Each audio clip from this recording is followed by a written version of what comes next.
repercutir aqui o fato, pessoal, que realmente chocou a muitos de nós hoje cedo, até porque foi apurado que os dados de 11 milhões de brasileiros foram expostos. E o Banco Central e o Conselho Nacional de Justiça confirmaram que houve um acesso indevido nessa semana e alertaram sobre o uso das informações para a prática de golpes e fraudes. David de Tarso, traz os detalhes para a gente, por favor. Segundo o Conselho Nacional de Justiça e até mesmo, o Banco Central, as informações não eram sigilosas, como senhas e tudo mais. Mas essas informações que foram vazadas de 11 milhões de usuários, elas podem ser utilizadas para a prática de golpes. Então, a pessoa que te liga e aí fala assim, olha, você tem o CPF tal, a chave Pix tal, até mesmo sabe qual banco que você opera. Então, a prática de golpes, ela existe, infelizmente, no país. Até tem um levantamento que foi divulgado hoje, mostrando aí que houve um crescimento nos últimos 5 anos de mais de 400%, porque os criminosos estão avançando também nessa prática. E os dados que foram vazados, tanto no Conselho Nacional de Justiça, que tem a parceria com o Banco Central, para que eles possam também até mesmo fazer o monitoramento de algumas contas, foi entre os dias 20 e 21 de julho, e afetou aí os dados cadastrais dessas pessoas. Então, é muito preocupante em relação a essas questões do Pix, né? Ainda mais quando se tem um presidente americano citando que é uma ferramenta que precisa de investigação, tudo mais, um contexto que a gente precisa entender e avançar melhor, explorar mais sobre isso. Primeiro, ameaça de taxação, depois, talvez ser alvo de investigação. Agora, vazamento, eu acho que quem sofreu mais nesse Brasil na última semana foi o nosso querido Pix. Definitivamente. 10 horas e 35 minutos, pessoal. A gente está de volta também para quem está nos ouvindo pela Rede Jovem Pan de Rádio, respeitável público da nossa Jovem Pan. A gente segue adiante aqui, repercutindo esse mega vazamento. 11 milhões de brasileiros potencialmente tendo a sua chave Pix vazada. Mas, de qualquer modo aqui, pessoal, só para a gente contextualizar, é uma população de São Paulo inteira. Estamos falando de quase 5% da população brasileira. É a população de Cuba inteira, só para vocês terem uma dimensão do estrago que pode ter sido causado. Mano Ferreira. Pois é, Marinho, isso tudo num contexto em que eu vou destacar com mais profundidade alguns dados que o David já adiantou.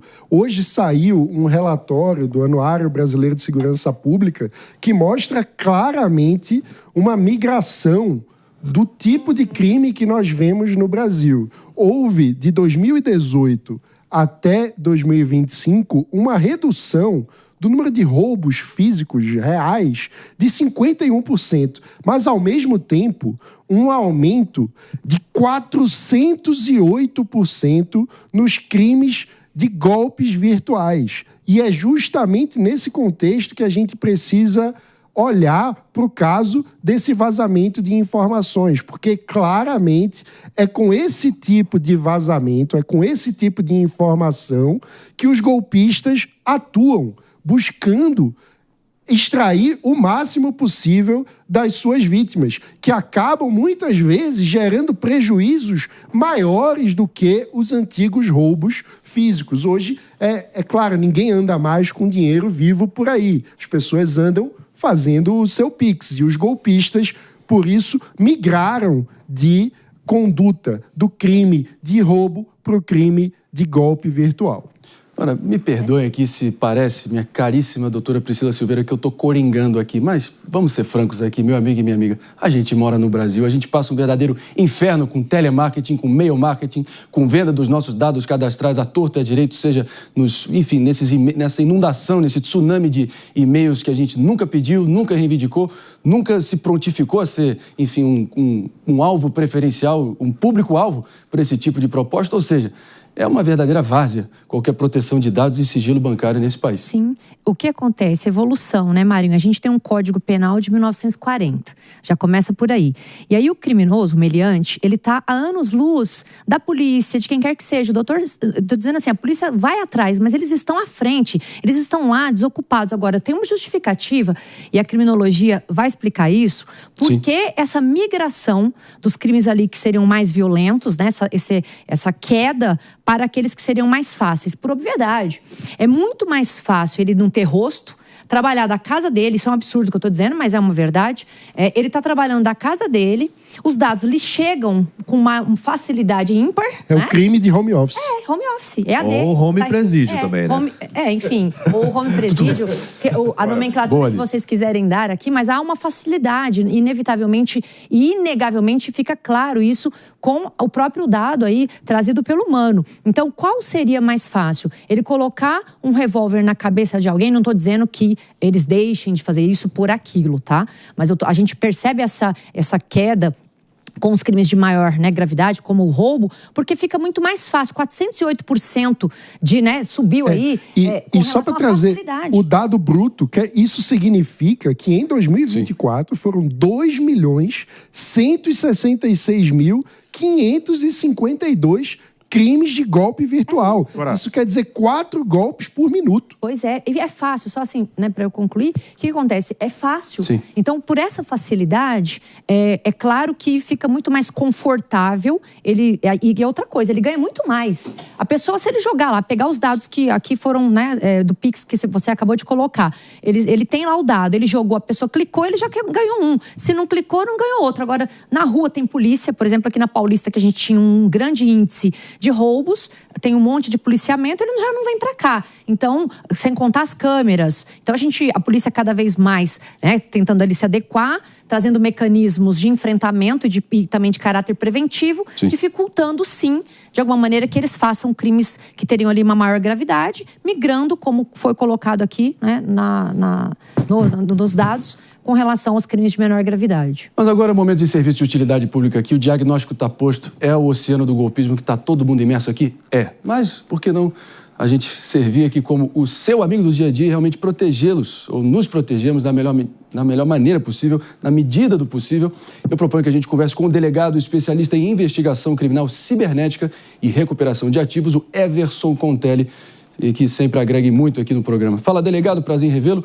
Afinal de contas, traz aqui pra gente como a nossa população pode evitar ser vítimas de golpes através do Pix.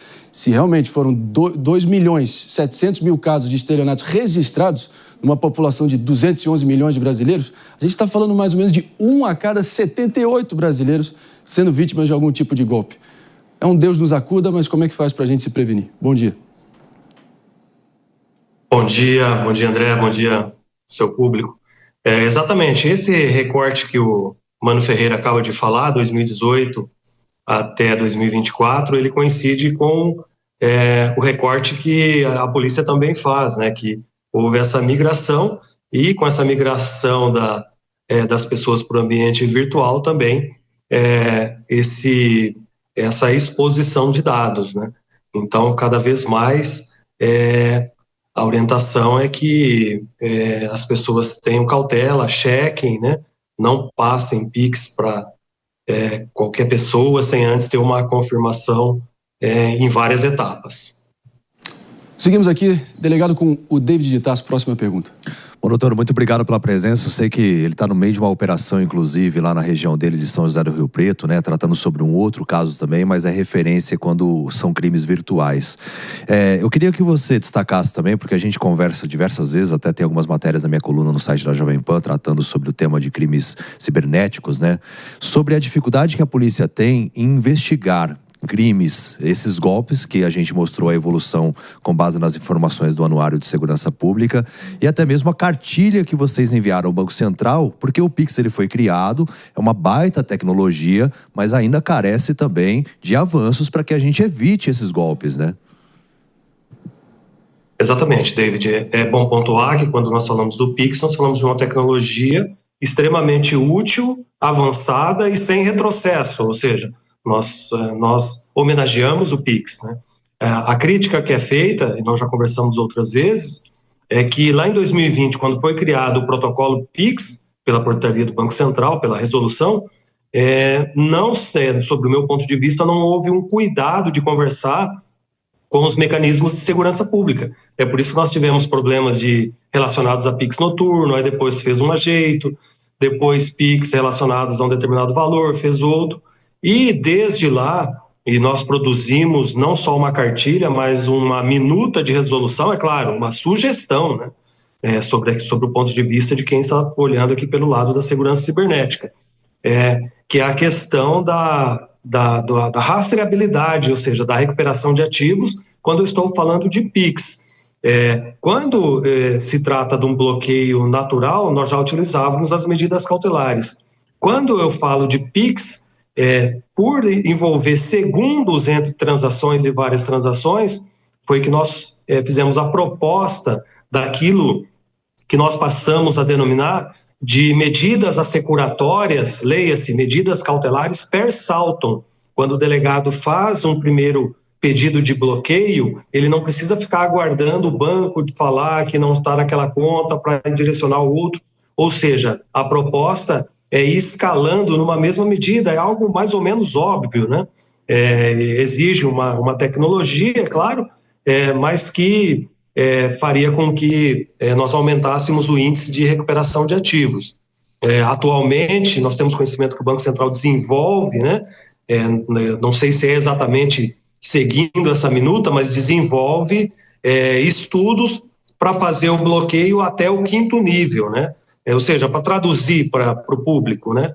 Quando o PIX sai de uma conta, da conta da vítima, e vai para a primeira conta na sequência, essa conta da sequência, ela, invariavelmente, ela não é do criminoso primário, ela é de um laranja, que é criminoso também, né? Ele é indiciado por lavagem de dinheiro, mas essa conta ela vai sendo pulverizada até chegar lá numa última conta.